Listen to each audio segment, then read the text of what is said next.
காலையில் தூங்கி எந்திரிச்சு வரும்போதே எங்கள் சின்ன பையன் என்னை திட்டிகிட்டே எந்திரிச்சு வந்தான். ஏன்டா அம்மாவை காலையிலேயே திட்டுறேன்னு கேட்டதுக்கு, பின்னென்ன நானும் ஒரு வாரமாக உருளைக்கிழங்கு பொரியல் கேட்டுருக்கு, நீயும் செஞ்சே கொடுக்க மாட்டேன்ற அப்படின்னு சொல்லி என்னை திட்டினான்.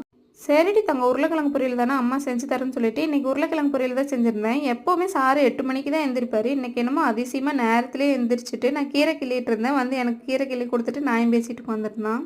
எவ்வளோதான் பிரச்சனை கவலை இருந்தாலும் நம்ம குழந்தைங்க கொஞ்ச நேரம் நம்ம கூட பேசி சிரிச்சிட்டு இருந்தாங்கன்னா நம்ம கவலையெல்லாம் இருந்த இடம் தெரியாமல் காணாமல் போயிடும்.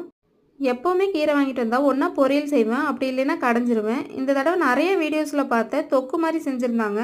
சரி நம்மளும் ட்ரை பண்ணி பார்க்கலாம்னு சொல்லிட்டு வெந்தய கீரை வாங்கிட்டு வந்திருந்தேன். அதில் தான் தொக்கு மாதிரி ட்ரை பண்ணியிருந்தேன். ரொம்பவே நல்லா இருந்துச்சு. எங்கள் பெரிய பையன் நைட்டே சொல்லியிருந்தான், அம்மா சீக்கிரமாக காலையில் எழுந்திரிச்சு எல்லா வேலையும் முடிச்சுட்டு டக்குன்னு எங்களை கூப்பிட்டு போய் விட்டுருமா, எங்கள் மிஸ் நேரத்திலே வர சொன்னாங்க அப்படின்னு சொல்லிட்டு. நானும் சரின்னு தான் படுப்பேன், ஆனால் எப்படி தான் டைம் ஆகுதுன்னே தெரியல.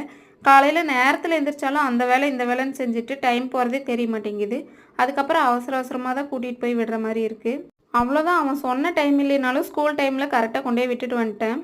இந்த மாதிரி வீடியோஸ் உங்களுக்கு பிடிச்சதுன்னா மறக்காமல் நம்ம சேனலை சப்ஸ்கிரைப் பண்ணி வச்சுக்கோங்க. வேற ஒரு வீடியோவில் பார்க்கலாம். பாய்.